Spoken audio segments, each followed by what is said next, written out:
قرآن پاک میں نئی پسند کے فرامین بیان ہوئے ہیں ہمارے لیے بیان فرمائیے۔ بسم اللہ الرحمن الرحیم۔ اسامہ بھائی بہت شکر گزار ہوں میں آپ کا، آپ ہمیشہ سے بہت ہی خوبصورت موضوعات پر پروگرام کرتے ہیں۔ بہت شکریہ۔ یہ جو موضوع ہے یہ ہر گھر کا مسئلہ ہے، ہر معاشرے کا مسئلہ ہے، ہر امت کا مسئلہ ہے، اس پر غور و فکر کرنا، اس پر سوچنا۔ دیکھیے سب سے پہلی بات جس طرح آپ نے آغاز فرمایا ہے، اللہ رب العزت کا شکر ادا کرنا چاہیے کہ اللہ رب العزت کا ایک سلسلہ ہے، انسانوں کو اس معاشرے کے اندر پیدا کیا جاتا ہے، ایک نظام ہے، نکاح کا نظام ہے، اس کے تحت پھر اللہ رب العزت، جیسے اللہ رب العزت نے سورۃ النساء کی سب سے پہلی آیت کریمہ میں یہ بات ارشاد فرمائی، یا ایھا الناس اتقوا ربکم الذی خلقکم من نفس واحدہ وخلق منها زوجہا وبث منہما رجالا کثیرا ونساء۔ تو یہ سارا سلسلہ کیا ہے کہ یہ اللہ رب العزت کا ایک نظام ہے جس کے تحت ایک خاندان بنایا جاتا ہے، اور یہ سراسر یہ بات ہر ایک کو سمجھ لینی چاہیے کہ اولاد عطا کرنے والی ذات بابرکات اللہ رب العزت کی ہے۔ للہ ملک السماوات والارض یخلق ما یشاء یہب لمن یشاء اناثا ویہب لمن یشاء الذکور۔ اللہ جس کو جو چاہے عطا کرے، ایک تو جو مل جاتا ہے اس ضمن میں، جو اولاد ملتی ہے اس پر اللہ رب العزت کا شکر ادا کرنا چاہیے۔ دوسری گزارش یہ ہے کہ حضور نبی پاک صلی اللہ علیہ وسلم نے اور قرآن پاک میں ہمیں اس کی بہت زیادہ یہ تلقین ملتی ہے، جیسا کہ وہ مشہور حدیث ہے، رسول اکرم صلی اللہ علیہ وسلم نے ارشاد فرمایا اکرموا اولادکم فاحسنوا آدابہم۔ اللہ اولاد کی عزت کرو اور انہیں خوبصورت آداب سکھاؤ، واہ واہ واہ، اور اس کا نتیجہ کیا ہوگا؟ یغفر لکم، تمہاری مغفرت کر دی جائے گی۔ اللہ اکبر، اللہ، الفاظ کتنے خوبصورت ہیں، اولاد کی عزت کرو۔ دیکھیں یہ جو حدیث مبارکہ ہے نا، کیونکہ حضور علیہ الصلوۃ والسلام نے خود یہ ارشاد فرمایا انما اوتیت جوامع الکلم۔ یہ حضور علیہ الصلوۃ والسلام کے الفاظ تو بالکل مختصر ہوتے ہیں لیکن معنی کا سمندر اس کے اندر ہوتا ہے۔ یہ اللہ رب العزت نے اپنے پیارے محبوب محمد کریم صلی اللہ علیہ وسلم کو جو اعزاز عطا فرمایا ہے۔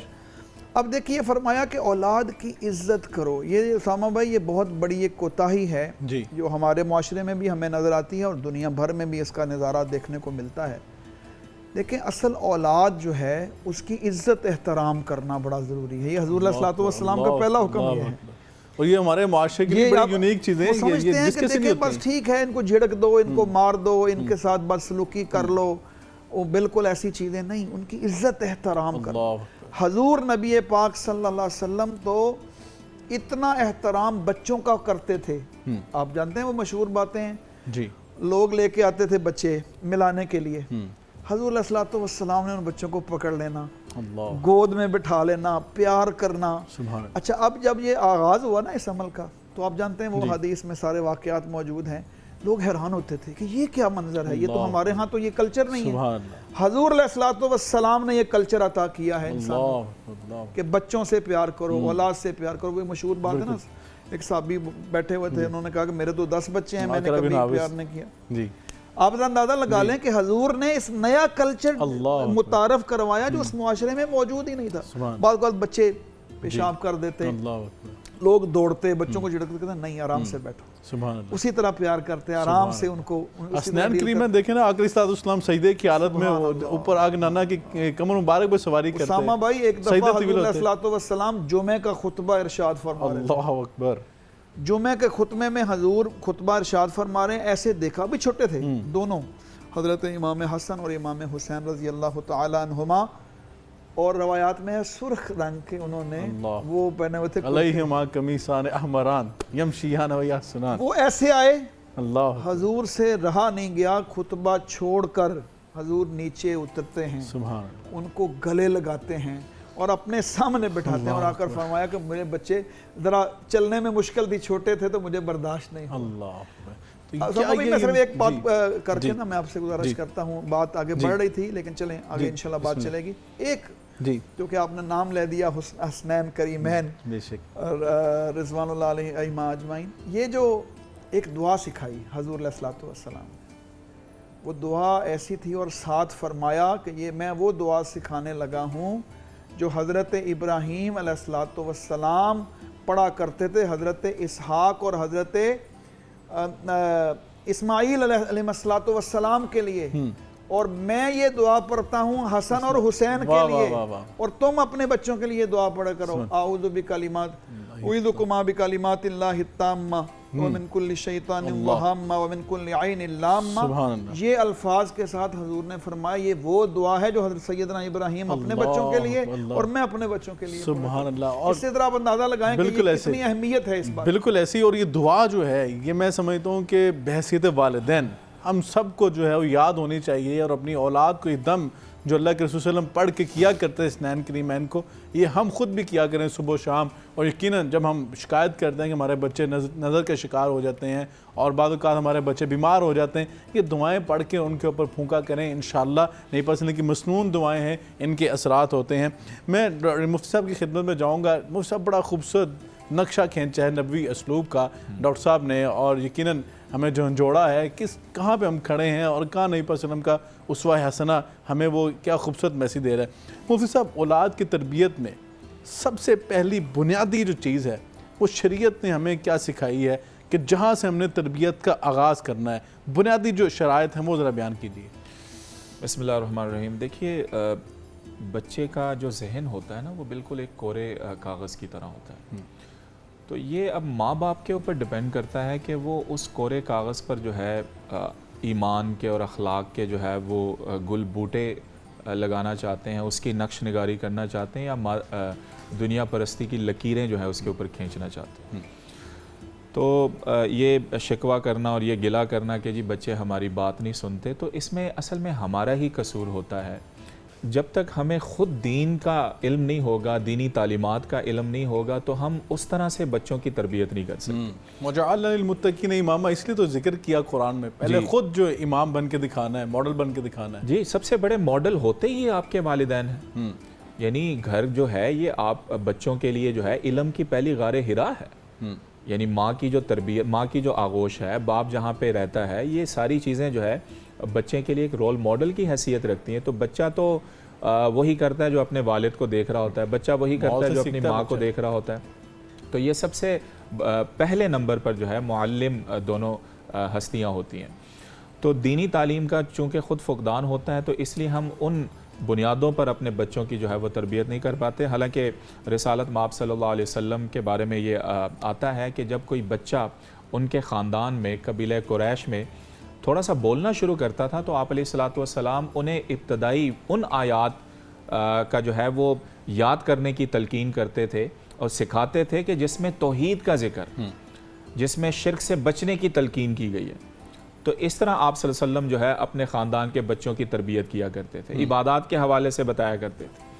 تو بچوں کی دینی تربیت جو ہے، پہلی شرط یہ ہے کہ بچوں کو اپنے دین سے متعارف کروایا جائے۔ یعنی اگر ہم خود جب تک اس پر عمل نہیں کریں گے، جب تک ہمیں خود اپنے دین کے بارے میں علم نہیں ہوگا، تو ہم بچوں کی اس طرح سے تربیت نہیں کر سکتے۔ بالکل ٹھیک۔ اور ہمیشہ بچوں کی تربیت اس انداز میں کریں کہ جس میں محبت کا عنصر زیادہ۔ بالکل ٹھیک ہے۔ یعنی محبت، شفقت کے ساتھ، جس طرح آپ علیہ السلام نے فرمایا نا کہ احب الصبیان ورحموہم، کہ اپنے بچوں کے ساتھ محبت کرو اور ان کے ساتھ رحم والا معاملہ کرو۔ لیس منا من لم یرحم صغیرنا، کہ وہ ہم میں سے ہے ہی نہیں جو اپنے بچوں پر، اپنے چھوٹوں پر جو ہے وہ رحم نہ کرتا ہو۔ بالکل ٹھیک۔ تو یہ محبت کا جو انداز ہے، میں یہ نہیں کہتا کہ ہر معاملے میں بچہ اگر غلط بھی کر رہا ہے تو اس پر بھی جو ہے نا اس کی اصلاح کے لیے، یہ محبت تربیت پر غالب نہ ہو۔ بالکل ٹھیک ہے۔ جہاں پر برائی کا ارتکاب کرے تو وہ بچے کو ڈانٹ دیا کرے، اور یہ ڈانٹ جو ہے وہ اس انداز میں نہ ہو کہ وہ توہین کا موجب بن جائے، یہ بھی خیال رہے۔ بالکل ٹھیک کہ بچے کو آپ سست کہہ رہے ہیں، بچے کو آپ کاہل کہہ رہے ہیں، کسی کے سامنے آپ اس کی عزت نفس جو ہے بچے کی، اس کا بھی خیال رکھیں، اس کی مجروح نہ کریں۔ ڈاکٹر صاحب یہ بتائیے گا کہ تعلیم و تربیت، یہ دو الفاظ ہمارے معاشرے میں استعمال کیے جاتے ہیں۔ دین اسلام نے دونوں پہ بڑا زور دیا۔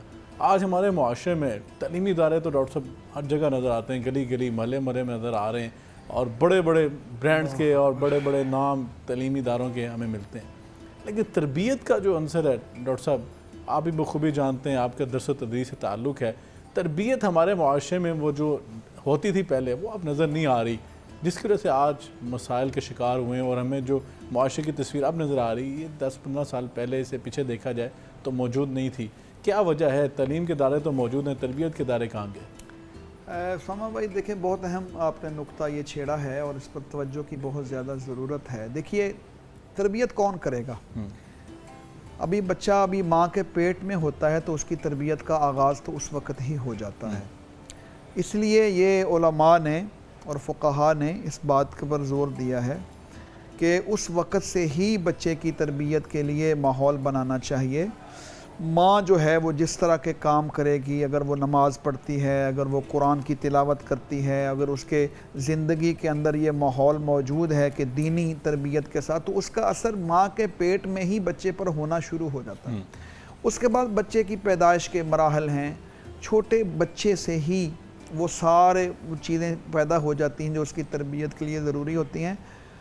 ماں کا بہت بڑا رول ہے، گھر کے ماحول کا بہت بڑا رول ہے. سب سے پہلے ہمیں اس طرف دیکھنا ہے.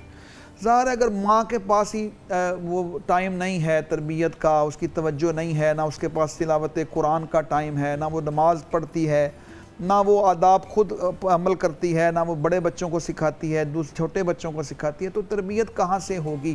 سب سے پہلے تو ہمارے گھر اور خاندان کا ادارہ کمزور ہوا. اور اس خاندان کے بارے میں دیکھیں یہاں موضوع بڑا دلچسپ ہے. قرآن پاک نے خاص طور پر سورہ بنی اسرائیل کا وہ مقام جو حضور نبی پاک صلی اللہ علیہ وآلہ وسلم پر اس موقع پر نازل ہوا جب حضور علیہ السلام سفر معراج سے واپس تشریف لائے. اسلام کا جو پورا نظام حیات ہے اس کے جب اصول بیان ہو رہے تھے تو پہلا اصول، جیسا کہ مفتی صاحب نے بھی اس کی طرف اشارہ فرمایا تھا کہ وَقَضَىٰ رَبُّكَ أَلَّا تَعْبُدُوا إِلَّا إِيَّاهُ، سب سے پہلی بات تو توحید کی ہے، شرک سے اجتناب کی ہے، لیکن ساتھ ہی دوسری بات خاندان کی ہے. وَبِالْوَالِدَيْنِ إِحْسَانًا، والدین کے ساتھ حسن سلوک کرو. یہ والدین کے ساتھ حسن سلوک کا مطلب یہ ہے کہ پورا خاندانی نظام، اس کا نیوکلس یہ بنتا ہے. بالکل ایسے. اب والدین کو چاہیے کہ وہ اپنے گھر میں ماحول بنائیں. سب سے پہلے دیکھیں جو تلاوت قرآن ہوتی ہے نا، جی، اس کے بڑے اثرات ہیں. بے شک. ماں تلاوت کرے، بچے تلاوت کریں، باپ تلاوت کریں. وہ چھوٹا بچہ، اب تو میڈیکل سائنس بھی ڈاکٹر صاحب یہ کہتی ہے کہ بچہ جو پیٹ میں جب ہوتا ہے تو وہ جو ماں بو رہی ہوتی ہے تو وہ اس کے جو سماعت جو ہے بچے کی وہ جاری ہوتی ہے. دوسری میں گزارش کروں، یہ جو آپ نے بات کی ہے نا تربیت کا فقدان، ایک تو پہلا گھر کے افراد کو سوچنا ہے، ماں باپ کو سوچنا ہے، اور ماں باپ کو سوچنا ہے کہ جو بچہ پیدا ہو رہا ہے اس سے جو بڑے بہن بھائی ہیں ان کی تربیت کی جائے. وہ تربیت میں معاون ثابت ہوں گے چھوٹے بچے کی. ماحول سے بچہ سیکھتا ہے نا. دوسری بات جو ہمارے ادارے ہیں اس میں اصل رول ہے اساتذہ کا، اور اساتذہ خواتین بھی ہیں مرد بھی ہیں. دیکھیں استاذ رول ماڈل ہوتا ہے، اور استاذ کو تقریر کی ضرورت نہیں پڑتی، کہنے کی ضرورت نہیں پڑتی، اس کے عمل سے لوگ سیکھتے ہیں. ہم جس سکول میں پڑھتے تھے وہ بہت بڑا ہمارے ادارے کا سکول تھا، علاقے کا سکول تھا. اسامہ بھائی ایک دفعہ استاد نے ہمیں کہا کلاس میں کہ یہ نا گراؤنڈ ہے جہاں ہم بیٹھ کے کلاس پڑھا کرتے تھے، اس کی صفائی کرنی ہے. وہ بچے سستی کا شکار رہے. اگلے دن استاد نے کہا نہیں، انہوں نے خود صفائی شروع کر دی. اللہ. جب انہوں نے خود صفائی شروع کر دی سارے جو طلبہ تھے وہ شرمندہ ہوئے کہ یہ دیکھیں. اور یہ میں نے جاپان میں دیکھا ہے. وہاں جاپان میں سکولوں میں کام والیاں نہیں ہوتی. اچھا. بچے جو ہیں وہ آٹومیٹک آتے ہیں صبح اور اپنے سارے کلاس کو صاف کرتے ہیں. ہفتے میں ایک دفعہ گرینڈ صفائی ہوتی ہے. ڈاکٹر صاحب یہ وہ بچے کرتے ہیں. یہ تعلیم تو دین اسلام کی تھی. دیکھیں یہی بات ہے نا، یہی بات ہے اصل میں. دیکھیں یہ اگلا آپ کا موضوع آئے گا، اس پر ذرا ہم تفصیلی اس پر بات کریں گے. لیکن بنیادی دو ادارے ہیں. ایک میں فوکس کرنا چاہتا ہوں، خاندان کا ادارہ ہے آپ کا جس میں کمزوری پائی جاتی ہے، تربیت نہیں ہوتی. دوسرا آپ کے تعلیمی ادارے ہیں. معذرت چاہتے ہیں تعلیمی اداروں سے تھوڑا بہت تعلق ہے، وہ سکول ہو، پھر کالج ہو، پھر یونیورسٹی ہو. اساتذہ نے خود اپنا ماحول خراب کیا ہے، بیڈ کریکٹر شو کیا ہے، جھوٹ. دیکھیں سب سے خود رول ماڈل بن کے نہیں دکھایا. جی دیکھیں سب سے پہلی بات ہے کہ بچوں کے ساتھ سچ بولیں. آپ استاد بھی سچ بولیں. ایک حدیث میں آتا ہے اسامہ بھائی، ذرا یہ بہت اہم حدیث ہے. ایک صحابی بیان فرماتے ہیں کہ ہمارے گھر تشریف لائے آقا نامدار محمد کریم صلی اللہ علیہ وسلم، اور ہمارے گھر میں تب تشریف لائے تو میری والدہ نے مجھے آواز دی کہ بیٹا ادھر آؤ، مجھ سے ایک چیز لے لو آ کر. میں والدہ کے پاس چلا گیا تو انہوں نے ایک کھجور نکال کر مجھے دی. تو حضور علیہ الصلوۃ والسلام نے فرمایا کہ تم نے کھجور کے لیے اسے بلایا تھا، اگر تم اسے کھجور نہ دیتی اور جھوٹ ایسے بلاتی کسی اور بہانے تو تمہارے جو نامہ اعمال میں اس میں ایک جھوٹ لکھا جاتا. اللہ اکبر. اور بچے پہ کیا اثر اس کا؟ یہی بات ہوتی ہے. بنیادی بچے سیکھتے ہیں ہمارے والدین کیا کر رہے ہیں. دیکھیں مسائل کہاں پیدا ہوتے ہیں جب وہ بچے دیکھتے ہیں ہمیں کہتے ہیں نماز پڑھو اور خود نماز میں سستی کر رہے ہیں. بالکل. تو وہ بچے زبان سے تو احتراماً نہیں بولیں گے لیکن ان کی تربیت میں کمی رہ جائے گی. تو میرا فوکس یہ ہے آپ کے سوال کے جواب میں کہ 2 اداروں کو اس پر محنت کرنی چاہیے, خاندان کے ادارے کو اور تعلیمی اداروں کو. بالکل اس کا اثر پورے معاشرے پر بالکل یقیناً فرد مل کے ایک خاندان بناتے ہیں, خاندان جو ہے معاشرہ بناتے ہیں, اور یقیناً جب معاشرے کی بنیاد افراد کی جو کردار سازی ہے وہ نہیں ہو پائے گی تو یقیناً پھر ہم گلہ کس سے کریں گے جب مائیں ایسی نہیں پیدا کر پائیں گے یا ایسے والدین جو ہے یہ ایسے معاشرے کو ہم تیار کر کے نہیں دیں گے تو جو آگے سے پنیری جو ہمیں ملے گی اسے ہم گلہ نہیں کر سکتے, اور یہ جو کچھ ہمارے ساتھ ہو رہا ہے یہ ہوتا رہے گا. اسی حل کیا اس کا ہو سکتا ہے, اس کو بہتر کیسے کیا جا سکتا ہے, اور آج کے معاشرے میں اسلامی بنیادوں پر حقیقی اسلامی تربیت کیسے کی جا سکتی ہے, اس حوالے سے سیکھیں گے. لیکن یہاں پہ ٹائم ہوا بریک کا, بریک کے بعد آ کے یہ سوال جو ہے علماء کی خدمت میں رکھتے ہیں. ہمارے ساتھ رہیے.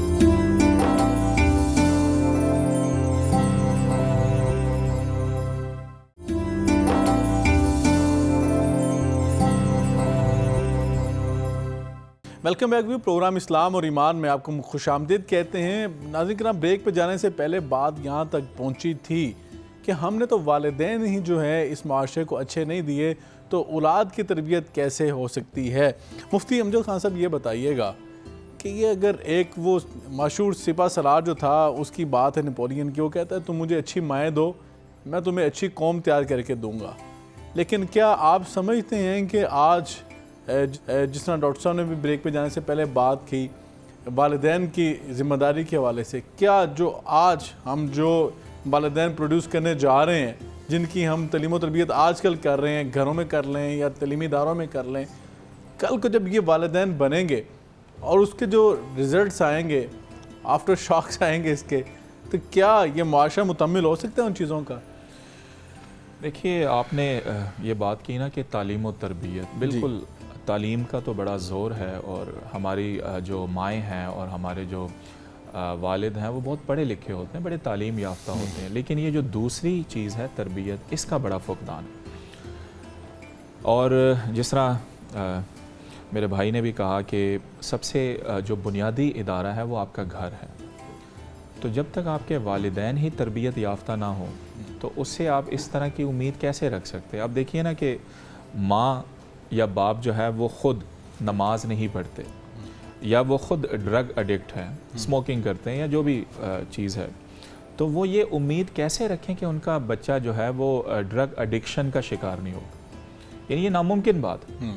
اگر آپ نے اپنے بچے کو جس طرح بھی بنانا ہے, اخلاقی لحاظ سے اخلاقی اقدار اس کے اندر ڈالنی ہے, سچائی کی صداقت ڈالنی ہے, اب دھوکے سے آپ نے اس کو بچانا ہے, تو سب سے پہلے آپ کو وہ چیز دکھانی پڑے گی. یعنی اگر آپ چاہتے ہیں نا کہ میرا بچہ جو ہے وہ نماز پڑھنے کی طرف اس کا جو ہے وہ رجحان پڑے, تو پہلے آپ کو مسجد جانا پڑے گا, پہلے آپ کو جانماز بچھا کر جو ہے ماں کو گھر کے اندر یہ ماحول بنانا پڑے گا, تب آپ یہ ایکسپیکٹیشن رکھ سکتے ہیں. ایسا نہیں ہو سکتا کہ آپ صرف درس دیتے رہیں, لیکچر دیتے. بچے آج کل کے بڑے تیز اور ڈیجیٹل ہو گئے ہیں, وہ لیکچرز اور ان چیزوں سے نہیں, وہ جو آپ دکھاتے ہیں اس کو وہ فالو کرتے ہیں. اور دوسری بات تعلیمی اداروں, بالکل ہمارے جو معلمین حضرات ہیں, یہ آپ جس طرح آپ نے بھی کہا کہ کچھ پیچھے چلے جائیں, زیادہ دور نہ جائیں, کچھ پیچھے چلے جائیں, تو جو معلم ہوتا تھا اس نے گویا ایک زندگی کا مقصد بنایا ہوتا تھا تعلیم. بالکل صحیح. یعنی بچوں کو صرف نصابی چیز نہیں پڑھائی جاتی تھی, اخلاقی درس, بالکل اخلاقی جو مورل ویلیوز ہیں وہ چیزیں, یعنی ان کی زندگی کا مقصد یہ ہوتا تھا کہ یہ پڑھا لکھا بنے, پلس یہ ایک اچھا سٹیزن بنے, ایک اچھا جو ہے وہ شہری بنے. بالکل. تو ان دونوں اداروں کو جو ہے وہ سامنے رکھنا ہے. اور دوسرا یہ ہے کہ یہ جو سختی کا پہلو ہمارے ہاں پایا جاتا ہے, بالکل یہ جو تربیت کا, جس طرح میرے بھائی نے کہا کہ تربیت کا جو سلسلہ ہے وہ دوران حمل ہی شروع ہو جاتا ہے. یعنی ماں کو پازیٹیو رہنا ہے, ماں کو اس طرح کے تمام کام کرنے ہیں کہ جو دین نے ہمیں بتائے ہیں, جو اخلاق کا تقاضا ہے. لیکن اس کے ساتھ ساتھ جب بچے کی پیدائش ہوتی ہے تو جو ماں باپ ہیں اس کی ذمہ داری دگنی ہو جاتی ہے، دونوں کی. یعنی پہلے تو وہ ایک سنگل تھا نا، وہ جو کرتا تھا وہ اس کے زندگی کے ساتھ، اس کی صحت کے ساتھ جو ہے وہ معاملہ تھا. لیکن جب بچہ اب آ گیا تو اب آپ نے اسموکنگ سے بھی پرہیز کرنا. اب آپ نے صرف اپنے بارے میں نہیں سوچنا، آپ نے یہ بھی سوچنا میرے ساتھ ایک اور فرد ہے، میری بیوی ہے، میرا بچہ کل کو آنے والا ہے. تو ان تمام چیزوں کو دیکھتے ہوئے بچوں کے ساتھ بالکل نرمی اور شفقت والا معاملہ کرنا ہے. یہ جو ہم ہٹلر بن کر جب بچہ شعور کی عمر کو پہنچتا ہے، چھوٹے بچوں کی میں بات نہیں کر رہا، وہ آپ ڈانٹ ڈپٹ کے ایک طرف کر دیں گے، لیکن جب بچہ شعور کی عمر کو پہنچتا ہے تو یہ جو سختی والا عنصر ہے نا، یہ بہت زیادہ ہمارے ہاں آ جاتا ہے. یعنی ہم یہ چاہتے ہیں کہ بچہ اسی طرح بنے جو ہم چاہتے ہیں. بچہ ہمارا، میں اگر ڈاکٹر ہوں تو بچہ بھی ڈاکٹر ہی بنے. میں چاہتا ہوں کہ یہ عالم دین بنے، تو یہ بہت بڑا ظلم کرتے ہیں. بالکل ایسے. یعنی بچوں کو اللہ تعالیٰ نے مختلف صلاحیتیں دے کر دنیا میں بھیجا ہوتا ہے. کسی کو سائنسدان بنانے کی جو ہے پوٹینشل اس کے اندر رکھی ہوتی ہے، کسی کو عالم دین کی صلاحیتیں دے کر بھیجا ہوتا ہے. آپ کا کام یہ ہے، معاشرے کا کام یہ ہے کہ وہ ان چیزوں کو کیچ کرے کہ جو اس کے اندر وہ جس میں دلچسپی لیتا ہے، اور ان چیزوں کو پالش کرے بجائے اس کے کہ اس کو بچپن سے ہی آپ عالم دین بنانے کے لیے مدرسے میں ڈال دے. بچپن سے ہی یہ فیصلہ کر لیں کہ اس نے ڈاکٹر بننا ہے. اس بچے سے پوچھیں جب وہ شعور کی عمر کو پہنچ گیا، بھئی کیا کرنا چاہتے ہو سکتا ہے وہ اللہ تعالیٰ نے شاعر بنانے کے لیے پیدا کیا ہو، تو آپ کو ان کتابوں کی طرف ان کی رہنمائی کرنی ہے جو شعر کے حوالے سے دین کے متعلق ہے، تو دین کے متعلق اس کی رہنمائی. بالکل صحیح ہے. ڈاکٹر صاحب یہ بتائیے گا کہ آپ کا کیونکہ پڑھنے پڑھانے سے تعلق رہتا ہے، تعلیمی اداروں میں آپ پڑھاتے بھی ہیں، جاتے بھی ہیں، آپ کے تعلیمی ادارے الحمدللہ اپنے بھی ہیں. یہ بتائیے گا کہ آج بحیثیت انالسٹ اگر بات کی جائے، آج جو آپ یوتھ دیکھ رہے ہیں یا یہ ینگ جنریشن جو آئی ہے، اس میں سب سے زیادہ کمی جو ہے تربیت کے لحاظ سے آپ کون سی پاتے ہیں کہ اس چیز کی سب سے زیادہ کمی پائی جاتی ہے، اور بحیثیت والدین ہمیں اس کے اوپر غور و فکر کرنا ہے؟ یہ جو ایشو ہے، سب سے پہلے یہ بات یاد رکھیے گا کہ دیکھیے جو ہمارے ہاں ہمیں ایک بہت بڑی بلیسنگ حاصل ہے کہ ہمارے ہاں نوجوانوں کی اکثریت ہے، بڑی تعداد ہے ہمارے ہاں نوجوانوں کی. دنیا آج اس مسئلے سے دو چار ہے، لیکن ہمارے ہاں نوجوانوں کے لیے جو اگلے مسائل ہیں وہ بہت زیادہ ہیں. وہ تو الگ ہمارا موضوع نہیں ہے براہ راست. یہ جو تربیت کے ضمن میں ایک ہی بنیادی نقطہ ہے، اور وہ یہ ہے کہ بچوں کو ایک اچھی کمپنی فراہم کی جائے. ایک اچھے گھروں کے بچے جب خراب ہوتے ہیں تو اس وقت ہوتے ہیں، ایک والدین کا ماحول اچھا ہوتا ہے، گھر کا ماحول اچھا ہے، لیکن ان کے دوستی کے اندر کچھ ایسے بچے آ جاتے ہیں جو ان کو پھر برائی کی طرف لے جاتے ہیں، بری مجالس میں، بری محافل میں. کب ٹھیک ہوگا؟ ہم تو اب ڈے کیئر سینٹر کھولنے جا رہے ہیں، ہم نے تو ایک پیڈ جو ہے وہ ملازمہ رکھ لیا کہ وہ بچے کو یہی مسئلہ ہے نا، یہی پرابلم ہے. دیکھیں ہم بزی ہیں جی، یہی مسئلہ ہے نا. جب ظاہر ہے آپ نہیں ہیں، آپ نے چھوڑا ہے دوسروں پر، تو وہ جو ان کی عادات ہوں گی وہ بچوں میں ٹرانسفر ہوتی ہیں. جب آپ چھوڑتے ہیں ڈرائیورز کے ساتھ بچوں کو اور خادماؤں کے ساتھ بچوں کو، ان کو آپ کے پاس ٹائم ہی نہیں ہے، ٹائم ہے تو پھر آپ نے یہ تھوڑا سا ہمیں دیکھنا پڑے گا کہ کمپنی کون سی دے رہے ہیں آپ. یہ اتنا ضروری کام ہے کہ ان کی دوستی کن بچوں کے ساتھ ہے، کن کے ساتھ اٹھنا بیٹھنا، اور یہ اگر تھوڑی سی کوشش کی جائے تو یہ ماحول بن جاتا ہے. بالکل دیکھیں یہ ہر جگہ برے لوگ تو نہیں ہوتے، یعنی آپ کو خود دوست بننا پڑے گا. جی خود دوست پہلے، یہ پہلی بات ہے، دوست پہلے بننا پڑے گا. ان سے ڈسکس کریں، ان سے گفتگو کریں، ان کے معاملات میں شامل ہوں. مطلب اگر آپ شام کو بیٹھے ہیں گھر میں تو یہ کلچر بنانا چاہیے کہ بھئی اب آپ اسکول کیسا جا رہا ہے، اس میں کوئی مسئلہ تو نہیں تھا، آج کیسا رہا، کون سی ٹیچر نے اچھا پڑھایا، کیا مشکل ہوئی. یہ اگر آپ ڈسکس کریں تو بچے بڑے خوش ہوتے ہیں. بالکل ایسے. اسی طرح آپ تھوڑی سی ڈسکس کریں، کوئی مسئلہ تو نہیں آ رہا آپ کو، کوئی پرابلم نہیں آ رہی، تو وہ بچے آپ سے دوستی کرتے ہیں اور وہ ڈسکس کرتے ہیں. دوسری بات یہ ہے کہ وہ بچے کن لوگوں کے ساتھ اٹھتے بیٹھتے ہیں، ان کا آنا جانا کن کے ساتھ ہے. دیکھیں اگر اچھے بچوں کے ساتھ بیٹھیں گے تو ان کی اچھی عادات ڈیولپ ہو جائیں گی. یہ پہلے فوکس کرنا چاہیے ہمیں. دوسری بات یہ ہے کہ انہیں ہم یہ جو دینی تعلیم ہے، یہ ضروری نہیں ہے کہ آپ دنیاوی تعلیم کے اداروں کو چھوڑ دیں اور دینی، یہ ضرورت کے مطابق تو ہر چیز اختیار کرنی چاہیے، لیکن ان کا ایسا ماحول ہو کہ انہیں قرآن پاک کی تعلیم، انہیں حدیث مبارکہ کی تعلیم، انہیں دینی تعلیم، اس کا اہتمام جس درجے میں ممکن ہو ان کا اہتمام کیا جائے. لیکن اگر والدین خود پڑھے لکھے ہیں تھوڑا بہت تو انہیں تھوڑا بہت انہیں خود بھی بیٹھنا چاہیے، یا کوئی ایسا ان کے ساتھ پہلا ظاہر ہے ماحول نہیں تھا. اب دیکھیں اب تو مساجد میں بچوں کے پاس قرآن پاک پڑھنے کا ٹائم نہیں ہے جانے کا. وہ رات لیٹ نائٹ کام کرتے رہتے ہیں یا جاگتے رہتے ہیں, موبائل کے ایشوز ہیں. اس ماحول میں تو زیادہ ضروری ہو گیا ہے. اور پھر یہ دیکھیں, یہ جو اس وقت یہ جو الیکٹرانک میڈیا ہے یا ہمارا سوشل میڈیا, اس کا بھی درست استعمال کی ذہن سازی کی جائے. بالکل جب آپ بچوں سے ڈسکس کریں گے نا تو یہ یقین کریں فرق پڑتا ہے. میں اسامہ بھائی اپنی کلاس میں بچے جو یونیورسٹی کے ہوتے ہیں یا اسکول کے ہوتے ہیں ان سے ڈسکس کرتا ہوں, پوچھتا ہوں کہ کیا ایشوز ہیں آپ کے کیا پرابلم چل رہے ہیں, کس طرح کی چیزوں میں آپ انوالو ہوتے ہیں. جب آپ انہیں تھوڑی ڈسکس کرتے ہیں نا وہ خود بتاتے ہیں. اب اس بات سے تو آپ روک نہیں سکتے بچوں کو. آج سے کئی سال پہلے میں نے 8ویں کلاس, یہ آج سے 5-6 سال پہلے کی بات, 8ویں کلاس کے بچوں میں سے 50% بچے فیس بک اس وقت یوز کرتے تھے. آج سے 5-6 سال پہلے کی بات. اس وقت تو سب یوز کرتے ہیں. یعنی کہ یہ نہیں ہو سکتا کہ آپ ان سے دور کر دیں یہ میڈیا. بالکل ایسے. اب ان کا اگر ذہن کے اندر پاکیزگی پیدا کر دی جائے, اس کا تصور پیدا کر دیا جائے, تزکیہ نفس کا تصور پیدا کر دیا جائے, تو یہی وہ حل ہے کہ یہ نوجوان ہمارے تربیت کے وہ سارے منازل کو طے کر سکیں. بالکل ٹھیک ہے ڈاکٹر صاحب, بڑی اہم آپ نے طرف توجہ دلائی ہے. اور یقیناً میں سمجھتا ہوں کہ ہمارے پاس جب فارغ ٹائم میں بچوں کے پاس کرنے کے لیے کچھ بھی نہیں ہوتا, جو یہ کمپنی ہے یہی آپ کے بچے کو اچھے راہ پہ یا برے راہ پہ چلا دیتی ہے. اور پھر بعد میں والدین جو پریشان ہوتے ہیں. آپ نے کہا کہ شام کو اکٹھے ہوا کریں. اب تو شام کو تب اکٹھے ہوتے ہیں جب کسی دن وائی فائی بند ہو جائے یا نیٹ کے سگنلز نہ آ رہے ہوں, تو پتہ لگتا ہے کہ بھئی یہ بھی ہماری فیملی کے ممبر ہے. وغیرہ تو اب تو گھر میں آرڈر بھی جو ہے کھانے کا وہ واٹس ایپ پہ دیے جاتے ہیں کہ میرے کمرے میں کھانا بھیج دیں. یہاں تک نوبت پہنچ چکی ہے.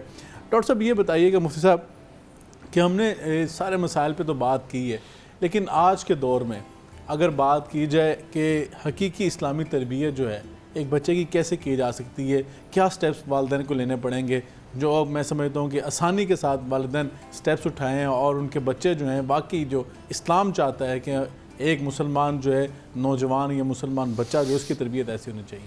دیکھیے, ایک سب سے پہلے تو دین کے حوالے سے نا ان کے اندر دلچسپی پیدا کریں. جی, یعنی دین جس طرح پیش کیا جاتا ہے سختی کے ساتھ, اور شاید یعنی مثال کے طور پہ آپ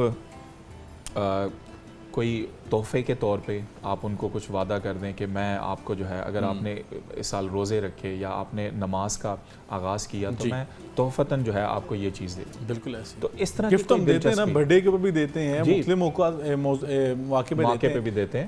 تو وہ ایک بزرگ کا بھی واقعہ ہے نا, میں ان کا نام بھول گیا ہوں, کہ وہ ان کی والدہ جو ہے وہ تکیے کے نیچے شکر رکھا کرتی تھی تاکہ وہ بچہ جو ہے وہ جلدی سے اٹھے, بیدار ہو اور نماز فجر جو ہے وہ پڑھ لیا کرے. تو وہ جیسے ہی بچہ اس لالچ میں جو ہے نا, شکر کی لالچ میں ترغیب دینے کے لیے, ترغیب دینے کے لیے, اور وہ اس طرح کی اس کی تربیت ہو جاتی ہے کہ وہ ان کی زندگی کا جو ہے وہ جذب بن جاتا ہے صبح کی نماز پڑھنا. تو اس طرح بچوں کے اندر دلچسپی پیدا کرے. بچے اگر دوسری چیزوں میں دلچسپی لے سکتے ہیں, عجیب عجیب قسم کے کریکٹر کارٹون دیکھ کر, تو اس کے کاسٹیوم تو آپ لے کر آ رہے ہوتے ہیں, یعنی چاہے وہ آئرن مین ہو یا اسپائڈر مین ہو, اس طرح کے کریکٹر جو ہیں موجود ہیں. تو اس طرف لے جانے کی بجائے اگر آپ ان سے دوسری چیزیں یعنی دین کے حوالے سے اگر آپ کہتے ہیں, اور دوسرا یہ بھی ذہن میں رکھنا ہے کہ دین کو خدا را جو ہے اسے تھوپنے کی جو ہے وہ ضرورت نہیں. وہ جو ایک ہوتا ہے نا, ایک دفعہ 144 کی طرح ہم نفاذ کر رہے ہوتے ہیں, نفاذ نہ کیجئے بلکہ اس کا نفوذ کیجئے. یعنی ماحول ایسا بنا دیجئے کہ آپ کا بچہ خود بخود جو ہے وہ اس طرف آنا شروع ہو جائے. ایک دن میں جو ہے آپ تربیت کریں. یہ ہم کہتے ہیں نا کہ ہم نے بڑا بچوں کو سمجھایا, بڑی اس کی تربیت کی, 10 سال ہو گئے. آپ یہ توقع نہ رکھیں بچے سے کہ وہ ایک ہی دن میں جو ہے وہ عبد القادر جیلانی بن جائے گا, یا ایک ہی دن میں ایک ہفتے کے اندر وہ جنید بغدادی بن جائے گا. آپ اسی طرح کا پروسیجر جو ہے اپنے ذہن میں رکھیں کہ جس طرح ایک دانہ آپ ڈالتے ہیں تو وہ آہستہ آہستہ پودا, پھر اس کے بعد ایک وقت ایسا آتا ہے کہ وہ تناور درخت کی شکل اختیار کر جاتا ہے. تو اس کا ذرا انتظار کریں, کیونکہ یہ انسان کا بچہ ہے, یہ وقت لیتا ہے, اس کی تربیت میں بڑا وقت چلتا ہے. آپ نے انبیاء علیہ السلام کی دعوتوں کو دیکھا ہے, تبلیغ کو دیکھا ہے. سیدنا نوح علیہ السلام کی دعوت بھی ہمارے سامنے کہ کتنا وقت لگا لوگوں کی اصلاح کے لیے. تو اسی طرح آپ اپنا کام جاری رکھیں, صبح شام کرتے رہیں, جب موقع ملے بچوں کے مزاج کو دیکھتے ہوئے, لیکن اللہ کے دامن کے ساتھ رحمت کی جو ہے وہ امید بھی رکھیں کہ ہمارا بچہ انشاءاللہ وہ بن جائے گا, وہ متقی بھی بن جائے گا, پرہیزگار بھی بن جائے گا. لیکن وہ بات وہی ہے جو ڈاکٹر صاحب نے فرمایا کہ پہلے دوست بنائیں, ان کے ساتھ شیئرنگ کرنا سیکھیں, ان کے لیول پہ آ کے ان سے بات کرنا سیکھیں, انہیں بتائیں کہ بیٹا یہ بات غلط ہے، یہ صحیح ہے، اور جس طرح دین اسلام نے طریقہ سکھایا ہے بتانے کا، باوجود اس کے کہ بندہ جلاد بنے، جس آپ نے کہا کہ گھر میں والد داخل ہو تو بچے چھپتے پھریں کہ ہمارے ابا جان آ گئے، ایسا نہیں، بالکل دوست بن کے۔ ڈاکٹر صاحب یہ بتائیے گا کہ سورہ لقمان اگر کہا جائے بچوں کی تربیت کے لیے ایک منشور، ایک چارٹر، اس سے بہترین چیز شاید ہو ہی نہیں سکتی، قرآن پاک میں اللہ تعالیٰ نے بیان کی۔ کیا آج کے اس دور میں ضرورت نہیں کہ ہر گھر کے اندر سورہ لقمان کے یہ اہم پوائنٹ جو ہیں یہ لکھ کر لگائے جائیں، ہر تعلیمی ادارے میں، یہ چوکوں چراہوں میں لگائے جائیں، یہ سورہ لقمان کے اگر یہ پوائنٹس اگر لگا دیے جائیں؟ میں چاہتا ہوں چیدہ پوائنٹ بھی بتا دیں، اور یہ بتائیں کہ آپ کیونکہ ماشاءاللہ یہ فہم قرآن کی کلاسز بھی پڑھاتے رہے، کورسز پڑھاتے رہے، یہ بتائیں کہ کس قدر ضروری ہے والدین کے لیے سورہ لقمان خود پڑھنا بھی، اپنے بچوں کو پڑھانا بھی؟ اسامہ بھائی یہ بہت اچھا کیا آپ نے کہ یہ اگر بات نہ آج ہم کرتے نا تو یہ ٹاپک کمپلیٹ نہ ہوتا۔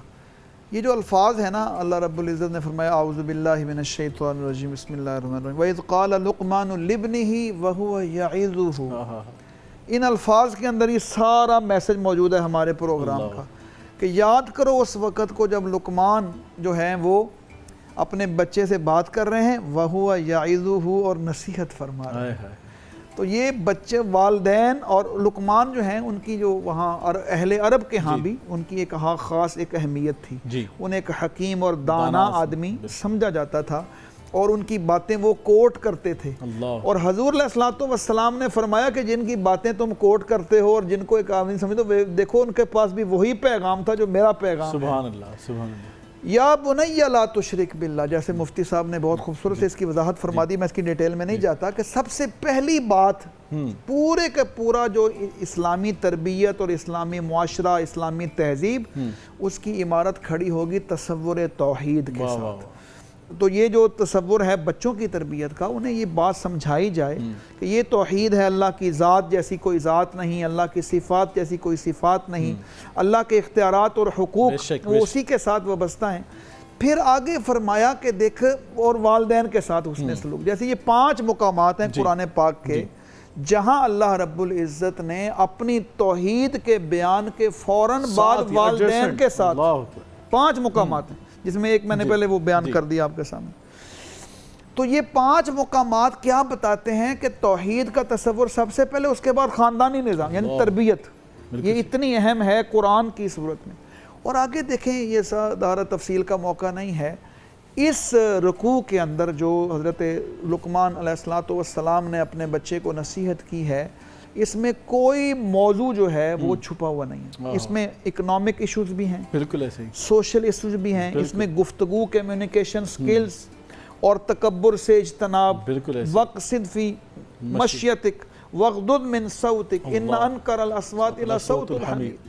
اسی طرح آپ دیکھیں کہ تکبر نہیں کرنا، اس میں گفتگو کیسے کرنی ہے، نیکی کا حکم دینا، برائی سے روکنا، وامر بالمعروف ونہی عن المنکر، ایک نماز کی پابندی، وَاصْبِرْ عَلَىٰ مَا أَصَابَكَ۔ دیکھیں یہ ظاہر ہے، یہ ایک ایسی بات ہے جس کو آج ہم سٹریس مینجمنٹ کہتے ہیں اور بیہیویئرل مینجمنٹ، بالکل ایسی تھیراپیز ہوتی ہیں، سارے موضوعات ہیں جن کا ذکر یہ سورہ لقمان کے دوسرے رکوع میں، یہ والدین سے اس پروگرام کے ذریعے یہ میسج جانا چاہیے کہ وہ اس کا مطالعہ کریں، تفسیر کے ساتھ مطالعہ کریں۔ اس میں جتنے پوائنٹ ہیں آپ اس کو دیکھ لیں گے کہ ہر پوائنٹ وہاں موجود ہے، اور یہ ایک چارٹر ہے تربیت اولاد کا، جس کو اگر ہم پیش نظر رکھیں گے تو انشاءاللہ اس کے اثرات بھی پڑیں۔ سبحان اللہ۔ اور ڈاکٹر صاحب اس میں جو ڈاکٹر صاحب نے بیان کیا مفتی صاحب، اس میں ایک بڑا اہم پوائنٹ جو آج کے دور کے وَاصْبِرْ عَلَىٰ مَا أَصَابَكَ إِنَّ ذَلِكَ مِنْ عَزْمِ الْأُمُورِ، آج ہماری جو نوجوان نسل ہے یہ کہتے ہیں کہ چھوٹی سی بات پہ بھڑک اٹھتی ہے، ہم لوز ٹیمپر جسے ہم یہ لفظ استعمال کر رہے ہیں، مسئلہ ہے آج کا۔ اور یہ دین اسلام نے جو تربیت کی بات کی لقمان علیہ السلام نے قرآن پاک کے اندر، اس میں یہ کیا، یہ بڑا کام ہے، یعنی کہ یہ چھوٹا کام نہیں، یہ بہت عظمت والا کام ہے، صبر کرنا۔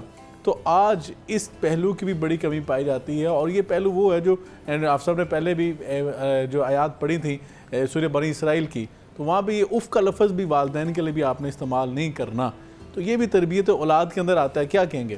جی یقیناً بالکل، یہ دونوں طرف سے معاملہ ہونا چاہیے، یعنی سب سے پہلے تو والدین کو آگے بڑھ کر اپنے غصے کو قابو میں رکھنا ہے، صبر کا مظاہرہ کرنا ہے. وہ جس طرح آپ نے کہا نا، ایک گھر کے اندر جیسے ہی وہ داخل ہوتے ہیں تو فضا باہر جو ہے بڑی بڑی مسکراہٹوں کے ساتھ گفتگو کر رہے ہوں گے، یعنی دوست احباب کے ساتھ نا ایک الگ سے رویہ ہوتا ہے. لیکن جیسے ہی گھر کی دہلیز کے اندر قدم، تو یہ جو غصے کا معاملہ ہے اس کے اوپر نہ صرف والدین کو قابو اپنے آپ کو رکھنا چاہیے، اور بچوں کی بھی یہ ذمہ داری بنتی ہے. بچوں کا بھی یہ ایک بنتا ہے کہ وہ بھی اپنے والدین کے ساتھ اس طرح کا معاملہ کریں، ان کے ساتھ کوئی اونچی آواز میں گفتگو نہ ہو. اگر اس نے کوئی ڈگری حاصل کر لی ہے تو وہ اس ڈگری کی بنیاد پر جو ہے والدین کے ساتھ بدتمیزی نہ کر رہا ہو. یہ اسی کی دین ہے، ڈگری اگر اس نے حاصل بھی کر لی ہے تو انہی کے پیسوں سے جو ہے وہ ڈگری حاصل کر رہے ہیں. تو یہ معاملہ بالکل درست ہے کہ والدین کو اور بچوں دونوں کو جو ہے اس چیز کا خیال رکھنا. اور پھر یہ بھی ایک المیہ ہے کہ بچوں کی نا مختلف قسم کی جو ہے وہ کیٹیگریز ہوتی ہیں. کچھ بچے ہوتے ہیں بڑے دھیمے مزاج کے، تو اگر آپ دھیمے مزاج کے بچوں کے اوپر سختی کریں گے، غصے کا جو ہے وہ روب اور دبدبہ دکھائیں گے، تو اس کی جو اپنی شخصیت ہوتی ہے وہ بالکل مسخ ہو کر رہ جاتی ہے. بالکل ٹھیک ہے. یعنی بچے کے اندر وہ کام تو کرے گا لیکن وہ اس شعور کے ساتھ نہیں کرے گا. نماز وہ شروع کر دے گا پڑھنا، لیکن نماز جس شعور کے ساتھ، جس سچائی کے ساتھ، جس مفہوم کے ساتھ اس کو ادا کرنی چاہیے تھی، وہ اس طرح کا نہیں ادا کر پائے گا. اور اسی طرح جو بچے تیز مزاج کے ہوتے ہیں اور باپ اگر اس کے اوپر غم و غصے کا اظہار کرتا ہے تو تیز بچوں کی طبیعت جو ہے پھر اس طرح کی ہو جاتی ہے کہ وہ باغی ہو جاتے ہیں، وہ بچے جو ہے باپ کے مقابلے میں آ جاتے ہیں. تو یہ بالکل ایک ایلیمنٹ ہے کہ بچوں کی نفسیات کے مطابق انہیں ڈیل کرنا چاہیے. اور اسی طرح تیسری کیٹیگری جو ہے وہ بچوں کی ایسی ہوتی ہے کہ جو معتدل مزاج کے ہوتے ہیں. تو وہ آپ کہہ لیں کہ ایک منافقت اس کے اندر آ جاتی ہے. وہ آپ کے سامنے تو بڑا نمازی ہوگا، بڑا پرہیزگار ہوگا، لیکن جیسے ہی آپ ایک سائڈ پہ ہوں گے تو وہ دوبارہ اپنی حرکتوں پر آ جائے گا. بالکل یہ ایک بڑا ایلیمنٹ ہے. یعنی کہ ہم نے نفسیات کے مطابق بچوں کو ڈیل کرنا ہے، اور بچہ جس بھی کیٹیگری میں لائق کرتا ہے ہم نے اس کے مطابق اس کو ڈیل کرنا ہے. بہت شکریہ ڈاکٹر حافظ ساجد اقبال صاحب آپ کا اور مفتی محمد امجد صاحب آپ کا. یقیناً میں سمجھتا ہوں کہ بہت موضوع تھا اور یقیناً یہ بہت بڑا فریضہ ہے جو اللہ تعالیٰ نے ہمارے کندھوں پہ ڈالا ہے بحیثیت والدین، اور یہ وہ ذمہ داری ہے جس کے بارے میں قیامت کے دن سوال کیا جائے گا. اللہ سے دعا ہے کہ اللہ تعالیٰ ہمیں ان سوالات میں سرخرو فرمائے، اور اللہ تعالیٰ ہمیں اپنی اولاد کی تربیت اس نہج پہ کرنے کی توفیق عطا فرمائے جو نہج اللہ تعالیٰ کے قرآن نے دیا ہے، جو نہج نبی کریم صلی اللہ علیہ وسلم کے فرمان نے دیا ہے. ہمیں اس نہج پر آنا ہوگا. یقیناً اگر ہم چاہتے ہیں معاشرہ جو ہے خوبصورت ہو جائے اور معاشرے کے اندر مفید افراد ہوں، خیر الناس من ینفع الناس کا مصداق ہوں، تو ہمیں اولاد کی تربیت بھی اسی منج پہ کرنی ہوگی. اللہ تعالیٰ سے دعا ہے کہ اللہ تعالیٰ ہمیں اپنی ذمہ داریوں کے ادراک اور احساس کرنے کی توفیق عطا فرمائے. ناظرین کرام، آج کے پروگرام سے مجھے اجازت دیجیے. انشاءاللہ کل ملاقات ہوگی. تب تک کے لیے اللہ حافظ.